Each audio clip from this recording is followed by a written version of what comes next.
Tiago, capítulo 4. Então ele começa aqui, a nossa análise de hoje, esse capítulo é um capítulo que ele é confrontador e eminentemente prático também. Ele vai focar aí nessa postura do cristão diante aí dos conflitos internos que há no mundo e todas as dificuldades que estão envolvidas. Então ele começa aqui falando pra gente dessa causa das contendas, ali nos primeiros versículos que foram lidos, dessa causa das contendas, né? Vai dizer o seguinte, que as brigas e as guerras entre os irmãos, elas nascem das paixões egoístas que lutam dentro de cada um de nós. Muitos não recebem o que não pedem, muitos não recebem o que pedem porque pedem mal. Então, assim, não basta você pedir, tem que pedir bem. É basicamente isso, né? Mas de qualquer maneira é o seguinte, a nossa intenção não pode ser de egoísmo. E justamente as questões das paixões egoístas é que nos conduzem para as brigas e para as guerras. Então, de que maneira a gente pode vencer isso? Eu separei aqui algumas frases de oração que nós fizemos ao longo do nosso tempo, lá desde novembro até agora, para a gente poder analisar aqui algumas informações. Olha só, para a gente poder saber como que a gente pode pedir bem. A oração não é vencermos a relutância de Deus, mas a gente se apossar da sua boa vontade. Ali o Martinho Lutero que falou isso 16 de dezembro, lá de 2025. Eu oro porque não posso evitar, oro porque a necessidade flui de mim o tempo todo, acordado e dormindo. A oração não muda Deus, ela me muda. Isso foi feito foi falado pelo C.S. Lewis, e ele falou isso lá, que nós postamos lá no nosso grupo 21 de dezembro. A oração é o ato de ver a realidade do ponto de vista de Deus. Philip Yancey. Eu aprendi a ver a oração não como uma forma de pedir por coisas, mas como uma forma de estar com Deus. O foco mudou de pedidos para a presença. Então, o que a gente pode tirar de lição em relação a isso, para que nós não sejamos briguentos, para que nós não sejamos guerreadores, para que a gente não seja egoísta?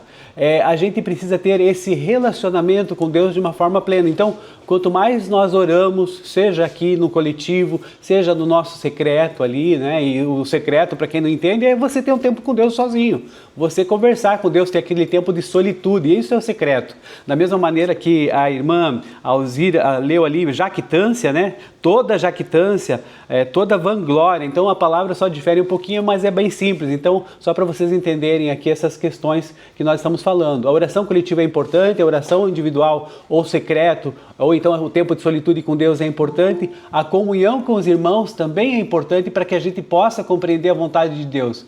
Então, na verdade, assim, para você saber para onde a bússola de Deus está apontando, você tem que estar em sintonia com Ele. E essa é a primeira lição que eu queria passar para os irmãos. Depois nós vamos fazer o seguinte, que ele ali nos próximos versículos, né, vai falar ali da nossa amizade com o mundo versus a amizade com Deus. Ele está fazendo ali um conflito, né? Colocando um conflito ali e chamando, né, as pessoas de adúlteras, porque a amizade com o mundo seria uma inimizade contra Deus. Então ele reforça aqui que Deus resiste aos soberbos, mas concede graças aos humildes. Mas essa história de adultério, o que é que está acontecendo aqui? Na verdade, assim, essa história de adultério, né, de adúlteros ali que ele fala ali no versículo 4, adúlteros, vocês não sabem que amizade com o mundo é inimizade com Deus? Ele chama a gente de adúltero, mas não para a questão do sentido físico, a questão espiritual aqui nesse caso, sabe? Então ele está querendo mostrar para a gente, olha só que interessante essa vivência aqui. Veja só, na tradição bíblica, tanto no Antigo como no Novo Testamento, o relacionamento entre Deus e o povo é frequentemente, comparado ao que? A aliança aqui, há uma aliança, um casamento. Deus é o marido, a igreja é a noiva, é o povo, é a esposa de Deus. Então, quando o cristão volta seu coração e a sua devoção para valores, para prazeres egoístas, para sistemas que são mundanos, né, de guerra, de brigas, ele quebra esse contrato dessa aliança que é exclusiva com Deus. Então, assim, o que está acontecendo aqui? Tiago, de certa maneira, está tentando aqui combater essa questão dessa vida dupla. E aí no versículo 4, aquela questão da inimizade mesmo, né? Que você está amigo do mundo e inimigo de Deus. Por quê? Porque ali as pessoas, né, os leitores ali dessa carta, e somos nós também, eles estavam tentando ou tentam amar a Deus e ao mesmo tempo também buscar satisfação plena nas paixões do mundo, que mencionou ali nos primeiros versículos. E para nós não deve ser isso, sabe? A gente está tentando entender o seguinte, que não existe meio termo.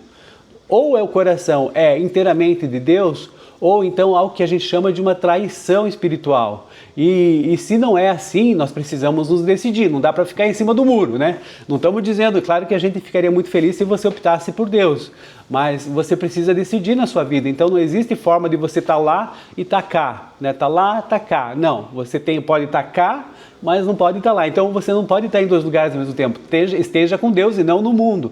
Nesse sentido que vai acontecer o que fala ali no versículo 5.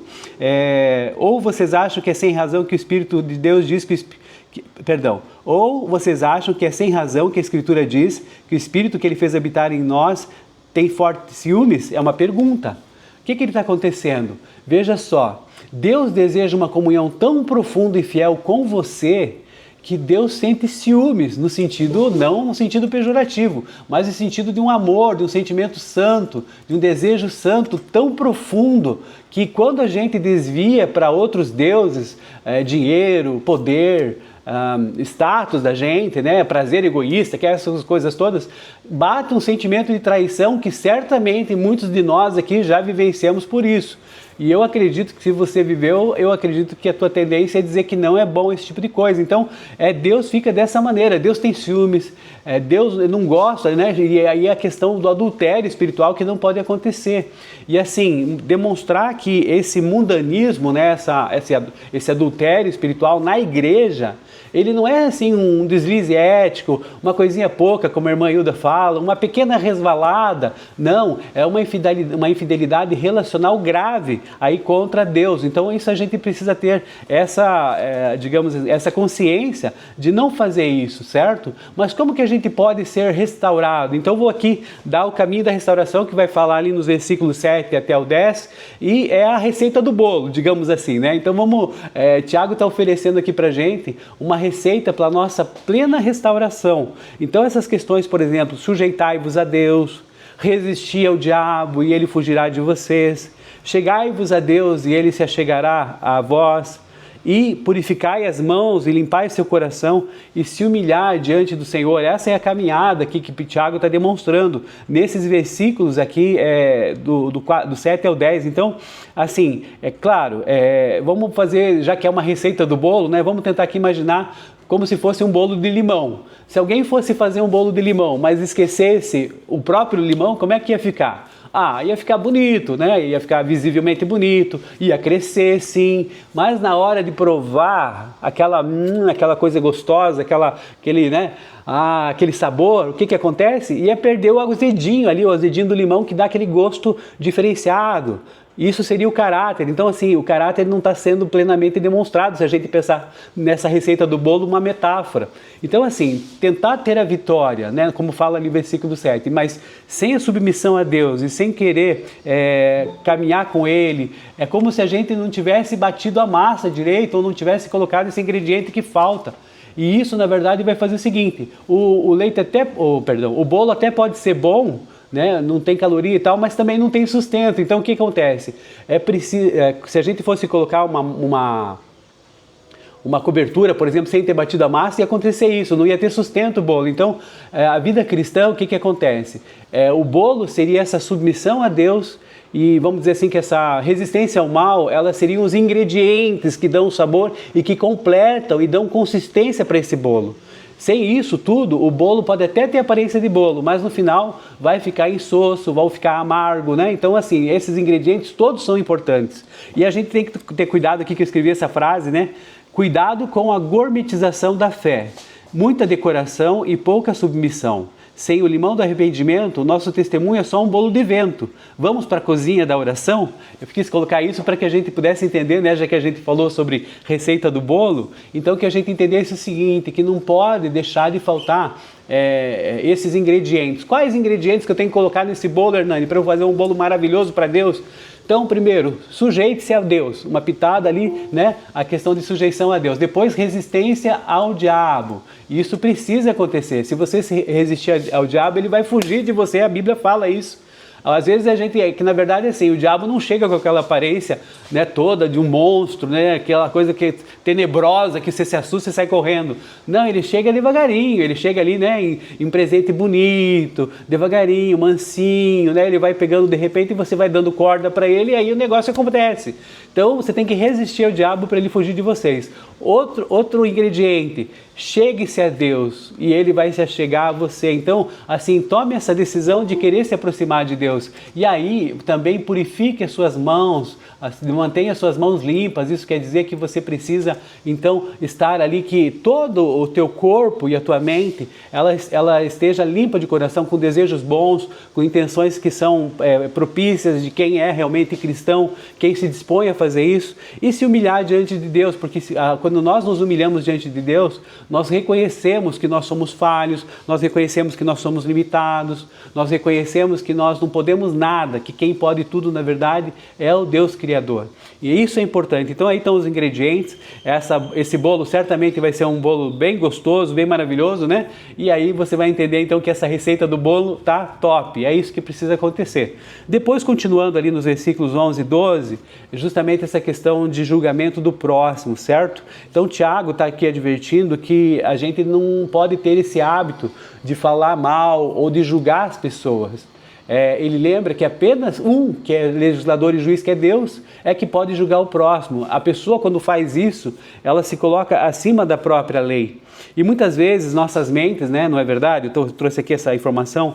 A gente já dá o veredito de uma pessoa, a gente já condena ela e ainda, se fosse possível, já aplicava uma pena ali dela de exclusão, o que quer que seja. E vamos pensar o seguinte: e se nós fôssemos essas pessoas que incorrem nessa falta, você já pensou nisso? Então, às vezes, a gente tem uma dificuldade de pensar, de se colocar no lugar da outra pessoa. Ele está confirmando ali. Mas veja só, não é bom que a gente tenha julgamento sobre uma pessoa. A gente está vivendo uma era que a gente chama a era do cancelamento, né? Tudo que você não gosta, você já, não, vou excluir a pessoa, está nas redes sociais, já te exclui, já bloqueia, no WhatsApp já bloqueia, assim por diante. Então, está tudo muito fácil, né? E Tiago aqui está demonstrando para a gente, nesses versículos, nos 11 e 12, um antídoto para isso.